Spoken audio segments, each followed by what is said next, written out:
하나님 말씀 열왕기상 7장입니다. 구약성경 521페이지 열왕기상 7장 13절로 22절까지 받겠습니다. 열왕기상 7장 13절부터 22절 페이지로 521페이지입니다.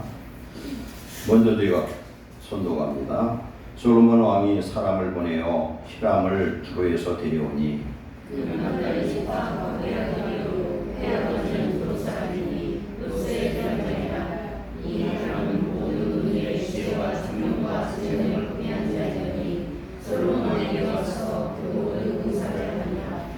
그가 놋기둥 둘을 만들었으니 그 높이는 각각 18규빗이라 각각 12규빗 되는 줄을 말하며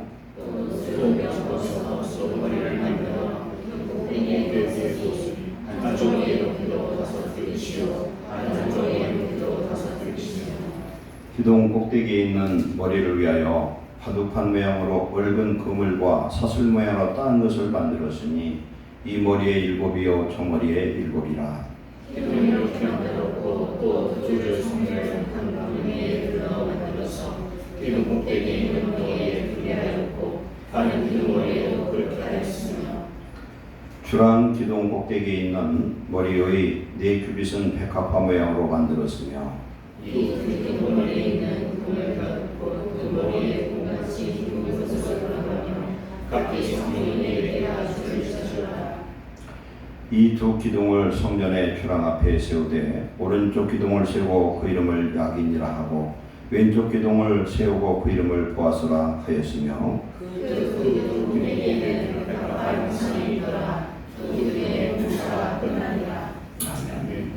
하나님 주신 말씀을 성령의 음성으로 이 시간 듣고 전할 수 있도록 은혜 내리주옵소서. 듣는 우리의 마음에 성령의 충만한 은혜를 주셔서 주님 각각에게 주시는 말씀을 듣고 도전하게 하시고 은혜 받게 하시고 하나님의 능력을 받도록 축복하여 주시옵소서. 예수님의 이름으로 감사하며 기도하옵나이다. 아멘. 지난주 말씀 받습니다. 지난주 바디메오의 간절한 믿음이라는 제목으로 나눴습니다. 바디메오는 바가 아들이고 디메오가 소경입니다. 맹인인데 맹인의 아들 맹인 거지입니다.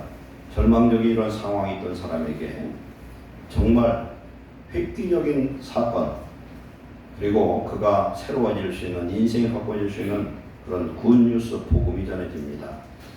다윗에 대해서는 예수님이 하나님의 아들로서 메시아로 이스라엘 땅에 오셨는데 그를 만나는 자마다 눈먼 소경이 눈을 뜬다는 겁니다. 이 소식을 들은 바디메오의 마음에는 믿음이 생기고 간절한 소망이 생겨서 여리고로 오신 예수님이 자기 곁을 지나갈 때에 그 기회를 그는 놓치지를 않았습니다. 소리 지르니까 사람들이 시끄럽다고 나무라지만 목소리를 다하여 큰 목소리로 더욱 크게 소리질러 이르되 다윗의 자손 예수여 나를 불쌍히 여기소서 이렇게 부르셨습니다.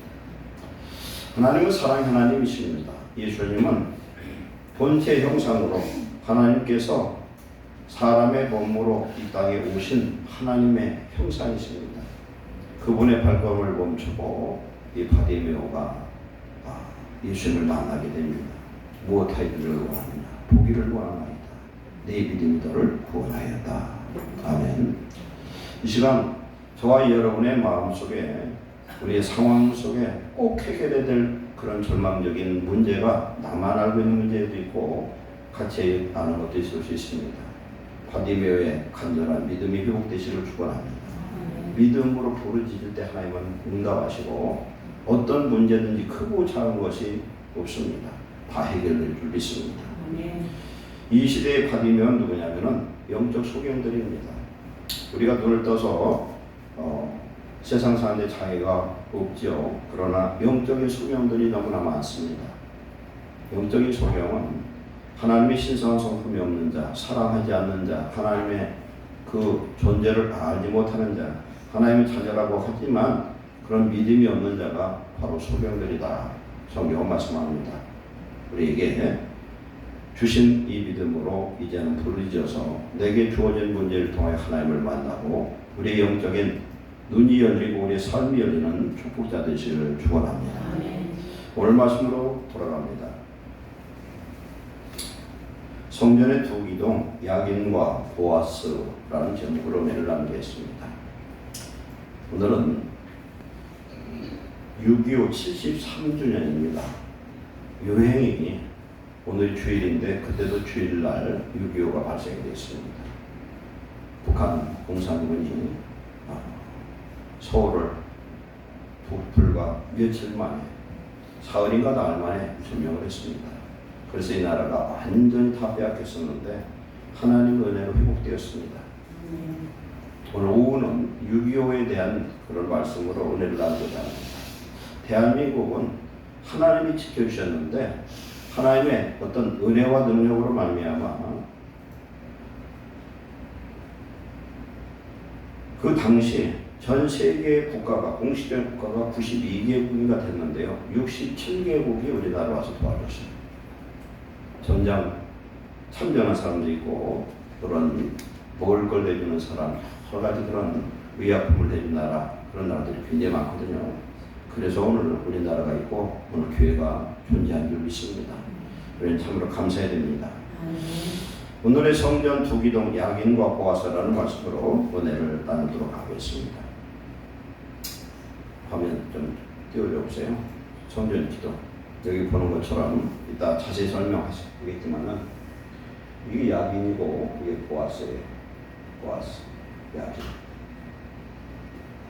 주께서 세우신다. 보아스는 주께서 능력이 있다. 주께 능력이 있다. 이런 뜻입니다. 모양이 이렇게 돼 있어요. 여기가 기둥이고 그 다음에 우리가 머리 부분이고 여기에 백화파 모양이 이렇게 있습니다. 이게 성전 기둥인데 소로몬 성전인데 들어가는 요 입구에 딱 이게 있어요. 성전 두 기둥이. 출애굽할 때 이스라엘 백성들에게 하나님은 첫 번째 율법을 주셨습니다. 출애굽기 20장부터 율법을 주셨습니다. 율법의 첫 번째는 십계명을 주셨습니다. 그리고 1년이 되는 출애굽하고 1년이 되기 전에 하나님이 이스라엘 백성들에서 명령한 건 뭐냐면은 성막을 건축하게 합니다. 성막. 회막이라고 합니다. 회자는 뭘 회자? 하나님과 하나님의 백성이 만나는 장소. 회막을 성막을 주셨습니다.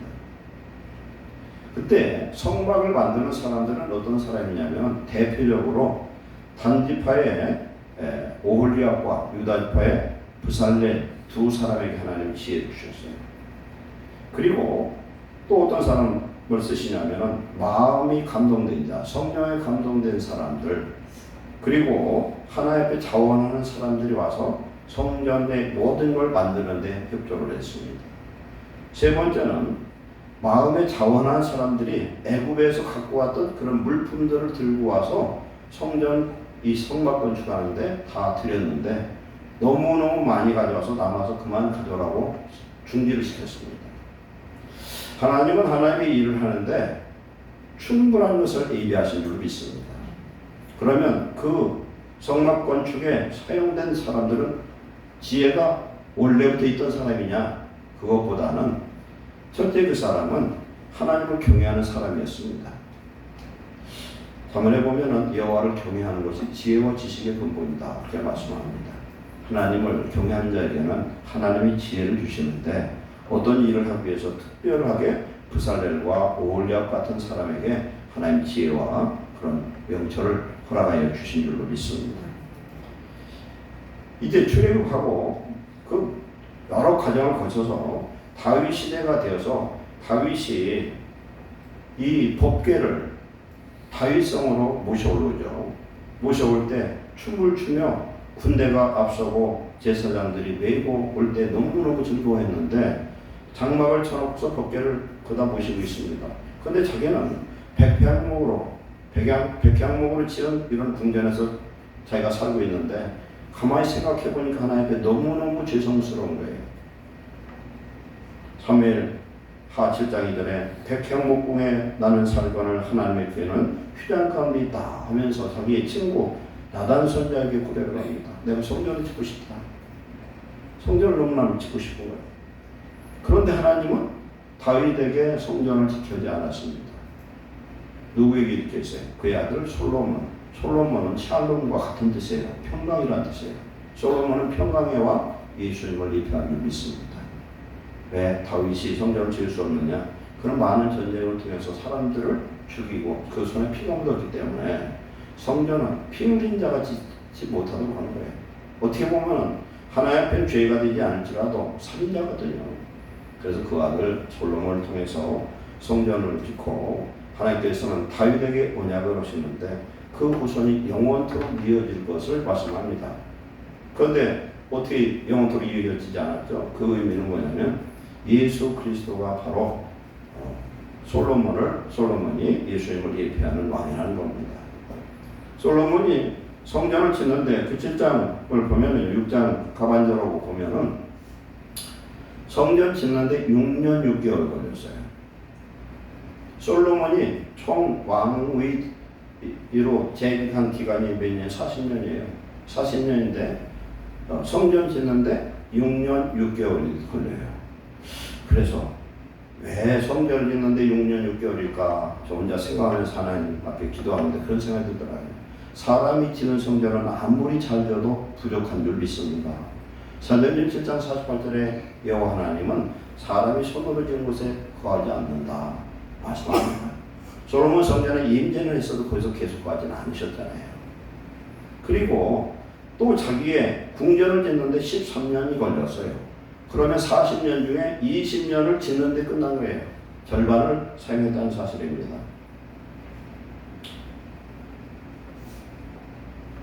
그래서 우리 예수님이 이 땅에 오셔서 우리에게 참 성전을 이루시는데 베드로전서 1장 3절에 그의 많으신 긍휼대로 예수 그리스도를 죽은 자 가운데서 부활케 하심으로 말미암아 우리를 거듭나게 하사 이렇게 말씀합니다. 예수님은 성전을 어떻게 지으셨느냐? 그가 십자가 달려 죽어서 대속하고 부활하셔서 성도들 속에 오셔서 오늘 저와 여러분을 하나님의 성전, 하나님의 나라를 이루어 주심을 감사하시기 바랍니다. 이 솔로몬 성전을 짓는데 오늘 주역이 누굽니까? 노쇠로 지금 성전 두 기둥과 바다와 거기 논일과 모든 금속 일을 하는 건 누구였냐면은 두로 사람 히람인데 그는 납달리 지파의 여인과 그 두로의 아버지와 결혼한 혼혈이에요. 왜 이 사람을 사용했을까? 당대의 그런 조형가이기도 하지만 하나님을 예비한, 하나님을 경외한 그런 사람이라는 것을 우리는 알 수가 있습니다. 하나님은 그냥 사용하는 법이 없어요.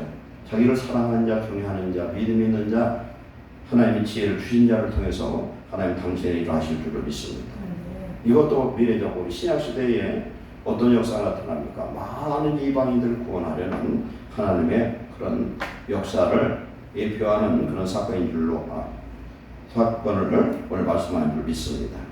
하나님은 천지를 창조하실 때에 첫째 날 빛을 만들고 6일째 만들면서 계속 하신 말씀이 뭐예요?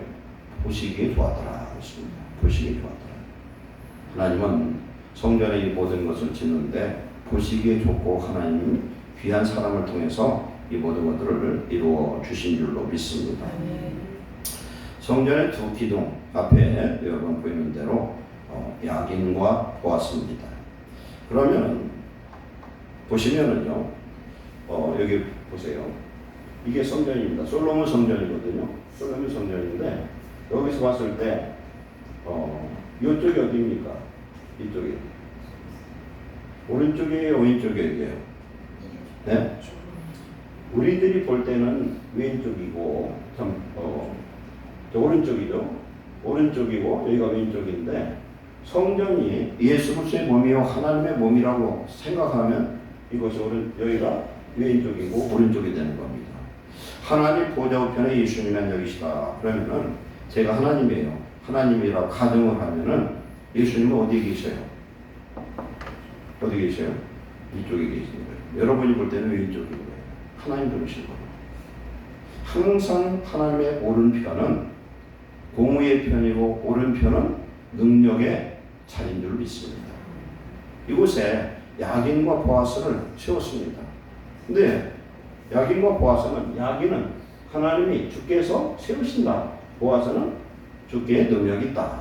그런 뜻은 뭐예요? 능력 있는 주께서 성전은 세우신 줄 믿습니다.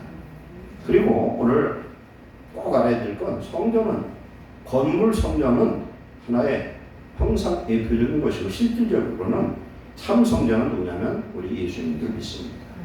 예수님이에요. 예수님 우리 속에 오시면 우리가 성전이 되는 거예요. 우리는 참 모자라고 쓸모없는 죄인이었지만 거룩한 하나님의 성령 우리 속에 오심으로 인하여 우리가 하나님의 성전된 것을 감사하시기 바랍니다. 그렇기 때문에 이 성전 기둥입니다. 이제 기둥을 통과해요, 사람들이. 기둥을 이렇게 통과하는데, 통과할 때 이 문, 여기 성전을 들어갈 때 여기를 통과하지 않고서 들어가지를 않습니다. 다 여기를 통과해요. 이건 뭐예요? 성전이 그리스도의 몸이고 이 두 기둥도 그냥 예수님을 뜻하는 겁니다. 예수님은 성전의 문이고 입구인 줄로 믿습니다.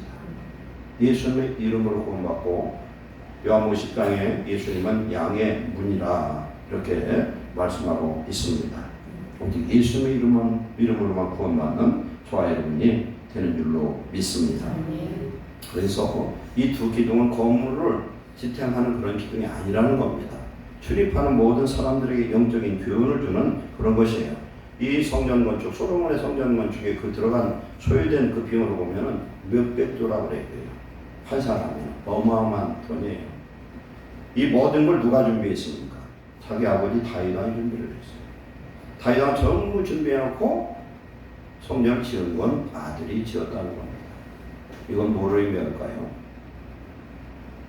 다윗왕은 영적으로 보면 하나님이고 하나님의 아들 솔로몬이 지었으면 우리가 예를 들어서 성전을 지어도 누가 짓는 거예요? 하나님이 짓는 것인 줄 믿습니다. 하나님이 하시는 거죠. 근데 그 일에 쓰임받는 자가 축복인 줄로 믿습니다. 이 성전 기둥은 들어가면서 다 쳐다보죠. 이것은 출애굽을 때 이스라엘 백성에 나타났던 두 기둥이 있는데 두 기둥이 뭡니까? 구름 기둥, 불 기둥입니다. 구름 기둥, 불 기둥, 하나님의 임재, 하나님이 이스라엘을 인도하셔서 성전 짓는 이 자리까지도 인도하신 줄로 믿습니다. 모든 것을 세우시는 건 하나님이 세우시고 하나님이 능력으로 성령으로 세우신 줄로 믿습니다. 그렇기 때문에 하나님의 성령의 능력으로 이스라엘 광야 40년 동안 인도하셨습니다. 사도행전을 보면은 하나님이 교회를 세우고 가정을 세우고 성도를 세우는데 뭘로 세우느냐? 하나님의 성령의 능력으로 세우신 줄로 믿습니다. 오직 하나님의 능력입니다. 오병이어의 역사가 나타났습니다. 먹어도 떨어지질 않았어요. 오병이어는 병은 떡병자고 이 어자는 물고기어자예요. 5개의 보리떡하고 보리떡 아니면 밀떡이겠죠. 그거하고 물고기 2마리를 담아서 꺼내도 계속 나오는 거예요. 이건 뭘 의미합니까?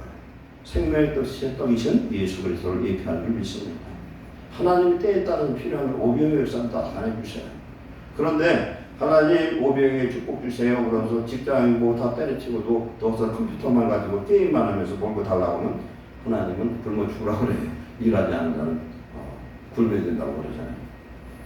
그러나 우리가 하나님과 최선을 다하면서 어떤 상황 속에서 하나님의 자녀를 이런 오병이어처럼 하나님의 성령의 능력으로 보호하신 줄 믿습니다. 열왕기상에 보면 엘리야가 나와요. 엘리야가 3년 반 동안 사렙다 과부한테 가서 먹을 걸 공급받잖아요.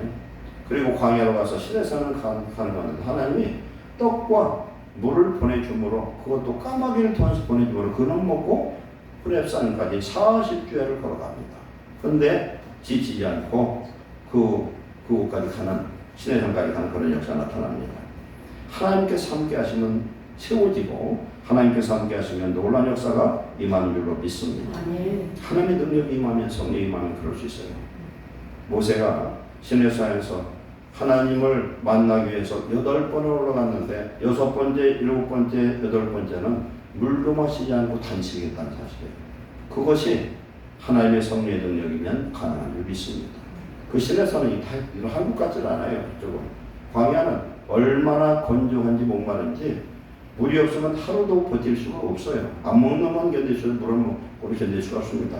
그런데 엘리야가 40주야를 한 번 물 먹고 건너갔다는 건 하나님의 성령의 능력의 역사인 줄 믿습니다. 구약에는 그런 말씀이 많이 나와요. 다윗의 길과 여로보암의 길. 다윗의 길은 뭡니까? 하나님이 세우는 것입니다. 하나님의 능력으로 다윗을 세웠고 축복하신 줄로 믿습니다. 그러나 여로보암의 길은 뭡니까?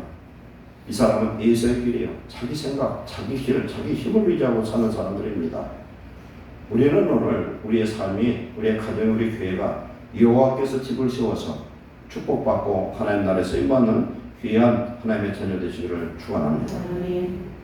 계시록 21장 22절에 요한이 천국에 올라가서 이렇게 쳐다봅니다. 그런데 예루살렘 성에서 내가 성전을 보지 못하였으니 이는 주 하나님 곧 전능하시니 성부 하나님과 및 어린 양이 그 성전이시리라 이렇게 말씀합니다.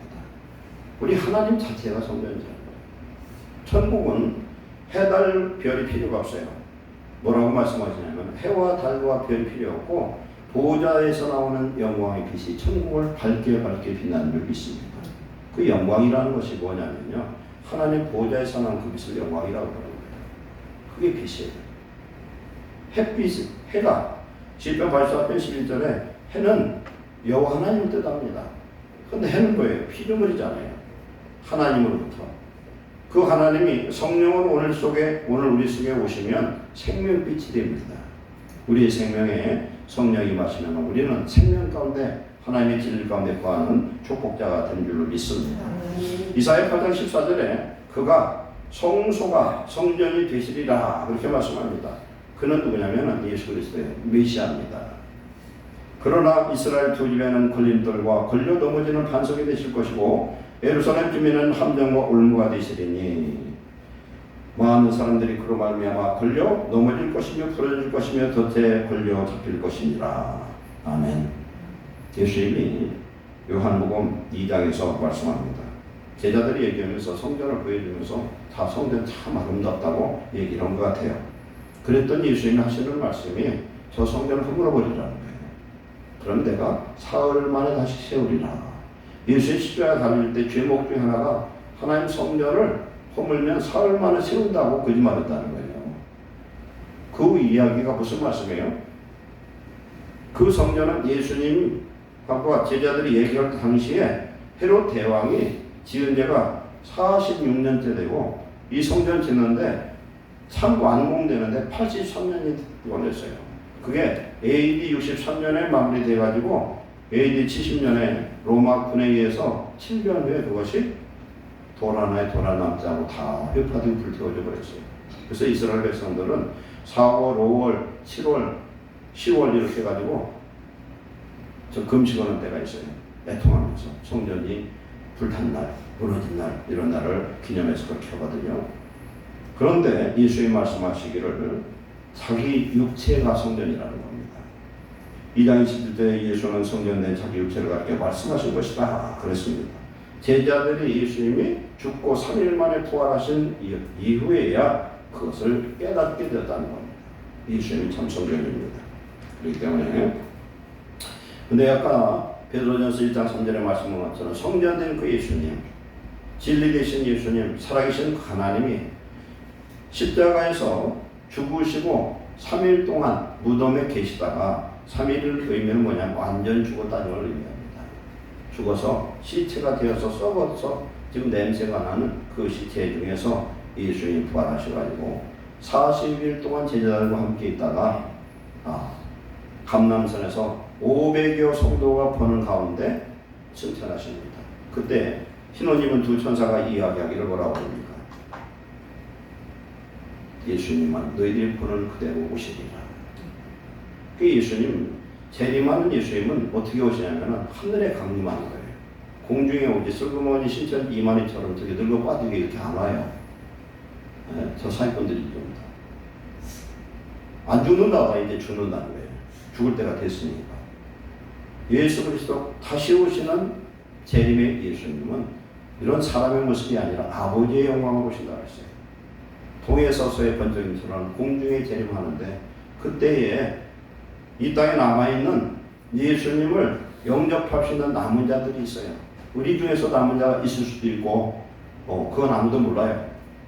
그때 무슨 일이 일어나냐? 천국에 있던 모든 자들이 예수님이 부활하셨던 그 부활의 모습으로 부활해서 공중에서 예수님을 영접하고 땅에 있는 자 중에 남아있는 자, 믿음으로 끼어있고 성령으로 붙들렸던 성도들이 휴거되어서 하늘로 끌어올림을 당하는 놀라운 축복의 역사가 임하는 줄로 믿습니다. 그러면 이 예수님이 성전이신데 예수님이 오늘 우리 속에 와 계시면 어떤 사람이 되냐? 우리는 새로운 피조물이 되고 거룩한 자가 된 줄 믿습니다. 고린도전서 1장 2절에 고린도에 있는 하나님의 교회, 하나님의 교회나 구약의 성전이나 똑같은 말씀이에요. 곧 그리스도 예수 안에서 예수님을 믿고서 거룩하여지고 성도라 부르심을 받은 자들, 이 사람이 뭐예요? 교회라는 거예요. 저도 여러분도 각각의 교회고 이 모임도 교회고 이렇게 예배드리는 장소는 공교회인 줄로 믿습니다. 고린도전서 3장 16절에 너희가 하나님의 성전인 것과 하나님의 성령이 너희 안에 계시는 것을 알지 못하느냐? 너희 몸은 하나님께로부터 받은 바 성령이 거하시는 전이다. 이렇게 말씀한 줄 믿습니다. 하나님의 영, 하나님은 하나님 보좌에 앉아 계신 그 본체 되신 하나님 계시고 하나님의 형상으로 사람의 형상으로 눈으로 보이게 나타나시는 예수님과 우리의 눈에 보이지 않지만 하나님의 영으로 오늘 우리 속에 와 계셔서 예수를 주로 고백하는 이 영이 바로 삼위 되신 하나님이신 줄로 믿습니다. 그렇기 때문에 우리는 이제 하나님의 성전이 된 줄로 믿습니다. 이제 이 기둥의 구조와 의미를 한번 설명을 드리겠습니다. 한번 보세요. 이것은요, 어떤 그림으로 이렇게 그린 것이지 어떤 성경적인 부분은 조금 아니지 않나 생각 들어요. 이것은 아무도 몰라요, 지금 사실상. 이렇게 성경에 나온 것을 한번 형상화해서 그린 건데, 제가 볼 때는 좀 많이 틀렸어요. 왜 그런가 이제 저 설명 드려볼게요. 여기까지는 기둥이에요. 기둥입니다. 그래서 이 두 기둥은 예수님을 표합니다. 왜 그러냐 봅시다. 이 위에가 뭐가 보죠? 백합화입니다. 백합화예요. 아까로 다시 놔두세요. 보면 기둥이 여기까지가 몇 큐빅이냐면요. 여기 밑에서부터가 18큐빅이에요. 18큐빅이면 얼마냐면은 한 큐빅이 여기 한 큐빅이에요. 여기서부터 여기까지. 그래서 45.6cm가 성전 큐빅이에요. 한 큐빅. 그럼 이게 8.2m입니다. 그 다음에 여기서부터 여기까지가 5큐빅이에요. 5큐빅이 얼마큼 되냐면은 2.228cm. 여기 지금 우리요 천장 높이 정도 되죠. 계략적으로. 요것이 이제 여기 높이에요. 이 머리 부분이에요. 그 다음에 여기가 얼마냐면 4큐빅이에요. 182cm. 총 길이가 얼마냐면은 12m 30, 12.3m 정도 됩니다. 기둥, 놋은 예수님의 발로 보면 돼. 다리에 두 다리에 지금 두 다리를 딱 서 계시는데, 그리고 여기에 뭐가 있냐면 화두판 같은 그물이 있어요. 그물이 있거든요. 그물이 있는데 요 사슬이 몇 개가 있냐면 7개인데 이건 그 장식품이 아니에요. 이게 장식품이 아니고 그물 여기에다 여기 걸어놨는데 그물 자체를 붙들어주는 사슬이에요. 7은 완전수예요. 그럼 이 그물을 온전하게 붙들어 매주는 것이고, 그 다음에 여기는 지금 이거 석류라 해가지고 밑으로 걸려 있는데 제가 볼 때는 이 석류가 가운데 두 줄 이런 식으로 걸려 있을 것 같아요. 그것을 무엇이 붙들어주냐면 이 사슬이 딱 붙들어주는 거예요. 지금 그물이 있고. 그러면 성경에 그물 얘기가 나오거든요. 예수님이 제자들을 모집을 합니다. 공고를 붙입니다. 오늘부터 내 제자 될 사람 오시오 했더니 첫 번째 만난 게 누구냐면 안드레거든요. 안드레는 베드로 동생입니다. 베드로 동생 안드레가 가고 그 다음에 베드로를 예수님께 이끌어 갑니다. 그런데 베드로가 지금 밤새 물고기 잡았어요. 근데 한 마리도 못 잡았어. 못 잡았는데 예수님한테 배를 빌려줬어요. 배를 빌려줬더니 배를 타고서 사람들이 언덕 위에 이렇게 앉아있고 거기서 설교를 끝나더니 베드로에게 예수님 말씀합니다. 품삯을 줘야 되니까 뱃삭을 이용했으니까. 그러면서 뭐라고 그러냐면은 더 깊은 데로 가서 그물을 내려서 고기를 잡으라고 합니다. 그때 베드로가 뭐라고 하냐면은 제가 밤새도록 물고기를 잡았지만 한 마리도 못 잡았지만 말씀에 의지해서 가서 그물을 내려보겠다. 왜 그런 말이라도 하냐면 하나님의 말씀을 듣고서 그가 깨달은 게 있지 않았어요. 그래서 그물을 딱 깊은 데 가서 던졌더니 고기가 얼마나 잡혔는지 그물이 찢어졌다고 설명을 합니다. 찢어졌다는 거예요. 그러면 그 당시는요, 이 그물이 언제 지금 2000년 전 얘기입니다. 2000년의 그물은 별을 없어요. 그러면 그물이 깊은 데 가서 물고기 잡기가 어려운 거예요, 사실은. 어려운데도 불구하고 말씀에 의지해서 갖다가 그물을 던졌더니 어떤 일이 나타났습니까? 그물 던졌는데 물고기들이 그물 속으로 다 기어들어가지고 이게 찢어질 정도로 많이 잡혔다는 거예요. 예수님이 말씀합니다. 제자들에게. 나를 따르면 뭐라고 말씀하죠? 사람을 낳는 어부가 되게 하리라. 그 말씀합니다. 사람을 낳는 어부가 되리라. 이건 그물이 뭐예요? 말씀이에요. 물고기가 뭐예요? 성도들을 의미합니다. 로마 시대에 카타콤에 숨어있던 사람들이 자기들끼리 표시한 게 뭐냐? 크리스찬 표시를 물고기. 그래서 차 뒤에다 물고기 달고 다니는 사람 크리스찬들이잖아요. 이것이 헬라어로 익투스 물고기거든요. 예수 그리스도 하나님의 아들 구세주, 요거에 약자 머릿수만 딱 붙인 게 익투스인데 그게 물고기예요. 그게 하나님의 아들, 예수 그리스도 하나님의 아들 구세주, 이런 뜻이에요.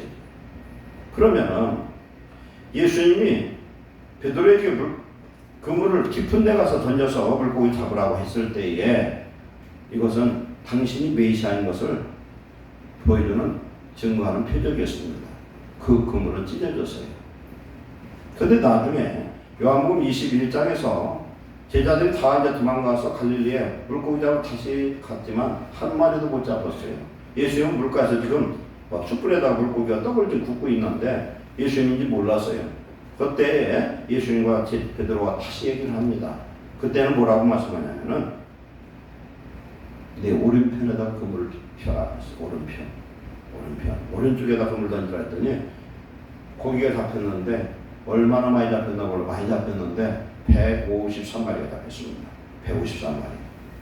153마리를 히브리어 게마트리아라고 숫자를 연구하는 그 신학이 있어요. 게마트리아. 그거에서 계산했더니 뜻이 뭐냐면 하나님의 아들들이라는 뜻이에요. 하나님의 아들. 153. 그래서 모나미 과학의 그 회장이 크리스찬이잖아요. 그래서 모나미 볼펜에 153 이렇게 써 있잖아요. 바로 그런 뜻입니다. 헬라어, 히브리어, 그 다음에 로마자에는 숫자 값이 있어요. 숫자 값을 계산해 봤더니 바로 하나님의 아들이 들어가 153마리. 그럼 뭐예요? 예수님 하시는 말씀대로 나를 따르는 자는 사람을 낳는 어부가 되리라. 이 사람이 누구예요? 하나님의 아들들을 말씀의 그물을 통해서 잡는 것을 의미합니다. 왜 이 설명하냐? 이 그물에 두 줄로 해서 100개씩 그러니까 400개죠. 여기에 매달린 송유들이 있다는 거예요. 송유가 뭐냐? 송유는 어떻게 생겼어요? 우리 앞집도 송유 있잖아요. 보면은 겉에 보면은 시커멓고 별 볼 게 없어요. 그런데 딱 깨면 거기에 새빨간 생명과 향기가 납니다. 송유가 뭐냐면 교회예요. 송유 속에 뭐가 들어있어요? 생명된 크리스찬들이 들어가 있습니다. 뭐에 매달려 있어요? 그물에, 말씀의 그물로 잡혀서 매달려 있습니다. 사슬에 붙들려서 절대 완전한 구원으로 예수 그리스도 가슴에 품고 있는 줄 믿습니다. 앞에다 가면은 대제사장의 의복이 나오잖아요. 요셉 앞에 보면 거기에 뭐가 있습니까? 예고대 판결준패가 사각으로 판결준패가 되어 있고 안에 호주마가 되어 있어서 돌 두 개, 흰돌, 검은돌, 우림과 둠밈이 들어가 있어요. 하나님 빛이고 하나님 완전함이라는 그런 의미입니다. 대제사장이 누굽니까? 예수님이셔요. 그 안에 판결준패 가에 12개의 보석이 붙어 있어요. 12지파입니다. 보석은 뭡니까? 시련과 환난을 통과하고서 이기고 정말 하나님 앞에 보석 같은 믿음으로 그런 신앙으로 승리한 그 12지파를 가슴에 품고 어깨에 메고 예수님이 기도하신 줄 믿습니다. 그것과 다를 게 뭐가 있어요?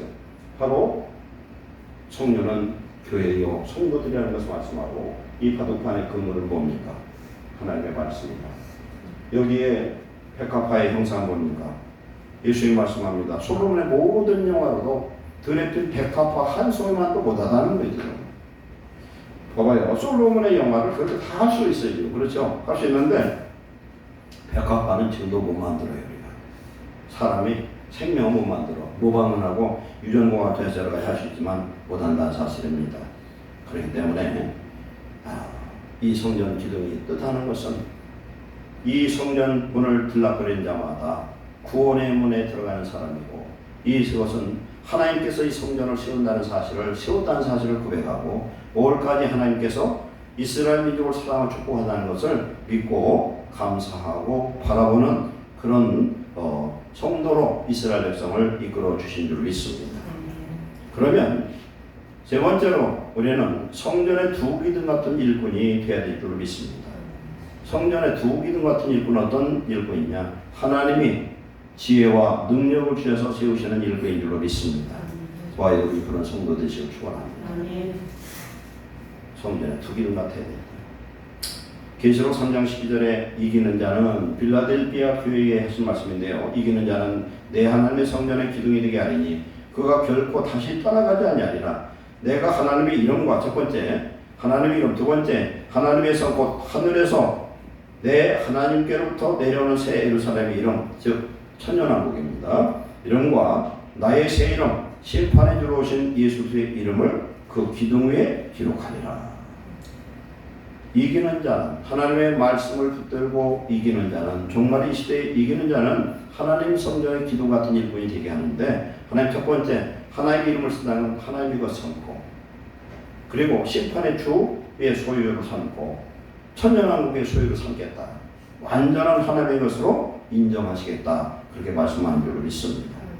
이 말씀은 어떤 시련과 고난이 닥칠지라도 넘어지지 말고 끝까지 견뎌내서 승리한 성도들은 하나님의 성전의 기둥이 되게 하신다는 축복의 말씀인 줄 믿습니다. 우리도 끝까지 승리하여서 하나님의 성전에 기둥 되시기를 축원합니다. 그래서 오늘 말씀한 대로 이 머리 대신 예수 그리스도잖아요. 가슴에 품고 있고 팔이, 그 다음에 다니엘서도 나오고 여러 군데 나오는데 그 당시에 노선요 가장 강한 수레예요. 그러면은 강한 이 굳세게 서 있어야 된다는 거죠. 성전 이 다리는. 그렇게 해서 여기에서 하나님의 놀라운 생명의 역사가 이 성전에서 이루어져야 될 줄로 믿습니다. 그렇기 때문에 우리는 비록 힘없고 능력이 없을지라도 능력 주시는 하나님이 우리에게 능력 주시면 우리도 성전의 야긴과 보아스 같은 능력의 사람으로 쓰임받을 줄로 믿습니다. 여러분 박모세라는 형제를 본 적이 있어요? 박모세. 이분이 굉장히 많이 나왔어요. 지금 나이는 30몇 살 먹었을 것 같은데 이 사람은요 그의 어머니가 조영희 집사님이거든요. 그런데 이분은 이 성악가예요. 성악가인데 태어날 때에 머리 뒷뼈가 없이 태어났어요. 이 뒷뼈가 없어서 없어져가지고 대뇌, 그러니까 대뇌가 90%가 흘러내려서 없어져 버리고 소뇌가 70%가 없어졌어요. 그러니까 대뇌가 10%밖에 안 남은 거예요. 지금 중증 장애예요. 장애자예요. 그리고 살 확률이 1%밖에 없었다 그래요. 그래서 그는 그 어머니가 기도하는데 여러분 한번 오늘 보시고서 시간 날 때 그분 간증을 한번 보세요. 짧은 것도 있고 긴 것도 있어요. 가지가지 다 나왔어요. 이 TV에서 보니까 제가 검색해 보니까 5살 때 말문이 처음 열렸다고 해요. 그래서 그 이름을 모세라고 하는 건 하나님 건지시기를 원해서 그렇게 했다고 합니다.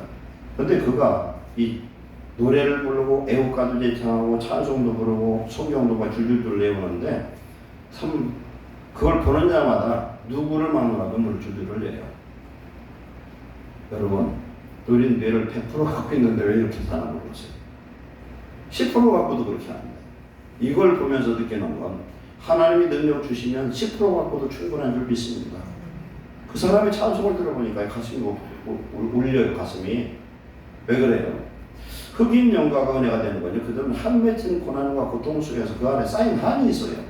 그러다 보니까 하나님 찬송을 하면 심령이 막 울려지는 거예요. 이 사람 고난 속에 살았고 언제 죽을지 몰라. 앞으로도 될지 몰라요. 그런 사람인데 하나님이 그에게 함께 하셔서, 여러분 성경 기절 100개를 읽으세요. 이 머리 10%밖에 안 갖고 있는 사람이 성경 기절 수없이 읽더라고요. 찬송하고 일반 가곡 같은 그런데 기가 막혀요 지금. 근데 어머니 얼굴을 보니까요, 야, 예수 믿는 사람은 저래야 되겠다 생각이 들어요. 한번 꼭 유튜브를 보셔. 박모세 형제 한번 쳐보셔. 박모세 간증 보면은 뭐 별대면 다 나와서 아침마당도 나오고 뭐 스타킹도 나오고 뭐 그냥 불후의 명곡도 나오고, 그 다음에 도경환 씨하고 장인정 협찬에 가서 또 거기도 나오고, 아주 안 나온 데가 없어요. 이런 절망 속에서 이 사람이 이렇게 된 건 어머니의 믿음이더라고요. 히브리서 10장 36절에 너희에게 인내가 필요하면 너희가 하나님의 뜻을 행하기 위해 약속하신 것을 받기 위함이라. 인내 하나님이 약속한 것을 반드시 받는 저의 되시기를 축원합니다. 잠시 잠깐 오면 오실 리가 오시리니 지체치 아니하시리라. 나의 의인은 믿음으로 말미암아 살리라. 또한 뒤로 물러가면 내 마음이 그를 기뻐하지 아니하리라 하셨느니라. 우리는 뒤로 물러가 멸망할 자가 아니요 오직 영혼을 구원함에 이르는 믿음을 가진 자니라. 아멘. 우리가 언제 강해지고 언제 하나님의 능력이 많으냐? 우리가 약할 때, 절망할 때, 정말 내가 아무것도 할 수 없을 때 하나님께 부르짖어 기도한 다음 바디메처럼 기도하면 하나님의 역사가 임하는 줄로 믿습니다. 우리가 언제 제일 강한 사람이 됩니까? 우리가 어떻게 하면 성전의 기둥이 될 수가 있습니까? 성전에 기둥되려면 하나님 능력을 받아야 되겠죠. 주께 능력이 있고 주께 세우시니까 능력을 받으려면 내가 약해야 되고 내가 죽어야만 되는 줄 믿습니다. 어떤 사람이 믿음이 제일 큰 사람이냐면 자기 자아가 완전히 죽은 사람. 심령이 가난 자는 복이 있나니 천국이 저희 것이며, 그런 것은 내 자아가 깨져서 나는 아무것도 아니라고 고백하고 하나님만 의지할 때 바디메어처럼 나 지금 아니면 죽습니다 하고 아주 생명을 걸고 부르짖는 그 심령이 가난한 자에게 하나님이 찾아오셔서 천국을 선물하신 줄 믿습니다. 주가 나의 주인이 되어야 되고 그때의 능력이 머무르는 역사가 임한 줄 믿습니다. 그렇기 때문에 바울이 고백을 하잖아요. 내가 그리스도와 함께 십자가에 못 박혔나니 이제는 내가 사는 것이 아니라 오직 내 안에 그리스도께서 사시는 것이다. 이제 내가 육체 가운데 사는 것은 나를 사랑하사 나를 위해 자기 자신을 버리신 하나님의 아들을 믿는 믿음 안에서 사는 것이다. 우리 자아가 완전히 죽어야 내 안에서 예수님 100% 역사하시면 하나님의 능력의 축복자가 되는 줄 믿습니다. 성전의 기둥은 곧아야 돼요. 곧을 찍자에 정직해야 됩니다. 바르게 가야 됩니다. 아무리 죽어도 고요. 예수님 사람 기둥은 놋기둥처럼 견고해야 될 줄 믿습니다. 기둥은 움직이지 말아야 돼요. 기둥은 튼튼한 반석 예수를 기초에 서야 될 줄 믿습니다. 여러분 좀 시험 들면 입으로 별소리 다 하는 분들 회개하시기 바랍니다. 내 입으로 하는 말, 성경에 그런 말씀합니다. 내가 무익한 말 한마디도 심판날에 심판당한다. 여러분 우리가 말하는 한마디 한마디를 성령이 다 듣고 계세요. 무서워요. 하나님이 사랑의 하나님이지만 무섭기도 한 하나님이세요. 민수기 14장 28절에 내 귀에 들린 그대로 내가 너에게 행하리라 그렇게 말씀합니다. 그렇기 때문에 내 말로 이롭다함을 받고 내 말로 존귀함을 받으리라 이렇게 말씀하고 있습니다. 우리의 말로 우리는 구원도 받고 우리의 말로 저주도 받고 심판도 받는다는 사실입니다. 내 안에 성령의 충만을 받아서 내가 입을 열면 남을 살리는 언어를 사용하시고 남에게 덕이 되지 않는 은혜 안 되는 말을 절대 해서는 안 될 줄로 믿습니다. 예수님 우리 속에 주인 되시려면 어떻게 됩니까? 예수를 나의 구주로 삼아야 됩니다. 그럴 때 내 주인 되고 거룩한 하나님의 자녀가 되어서 예수님의 이름으로 승리할 줄로 믿습니다. 우리는 오늘 말씀처럼 성전에 두 기둥같이 돼야 되는데, 그러면 성전 기둥 오면은 교회에 큰 기둥 헌금 많이 하고 일하는 사람이 성전 기둥이냐? 하나님은 그렇게 말씀하지 않습니다. 우리 자아 속에 나는 죽고 예수님이 살아계신 분, 내 속에 하나님의 성전이 이루어진 사람이 성전의 두 기둥이 되는 줄 믿습니다. 내 안에 우리 예수님이 계셔서 성전이 되어진 사람이 또한 하나님의 성전도 건축하는 축복을 받을 줄로 믿습니다. 오늘 저와 여러분은 하나님이 두 기둥을 주셨는데 구약의 광야에서는 그런 기둥, 들기둥이고 오늘 우리에게는 말씀과 성령의 기둥을 주셔서 두 기둥을 따라서 나갈 때 우리는 성전에 기둥되는 축복자가 될 줄 믿습니다. 기도하겠습니다. 사랑하는 하나님 감사합니다. 하나님의 은혜로 우리 아버지 하나님과 예수 그리스도를 성령을 통해서 알게 하심을 감사합니다. 하나님 이제 예수 그리스도를 주로 모시고 하나님의 나라와 의를 이루고 하나님의 백성 하나님의 아들 딸이 되었사오니 성전의 기둥 같은 일꾼들이 되게 하옵소서. 우리를 통하여 하나님의 성전이 세워지게 하시고 하나님의 영광 받는 거룩한 백성들 되게 하여 주옵소서. 예루살렘 교회가 하나님 성도 하나하나마다 온전한 성전이 이루어지게 하시고 이곳에 또한 눈에 보이는 공교회 건축도 이루어지게 하옵소서. 하나님 우리를 두루사 축복하셔서 지혜를 주셔서 능력을 주셔서 물질을 주셔서 그 일도 감당하게 하시고 세계 땅끝까지 하나님 복음도 증거하며 교회를 이루시는 축복자들 되게 하옵소서. 예수님의 이름으로 축복하고 기도하옵나이다. 아멘.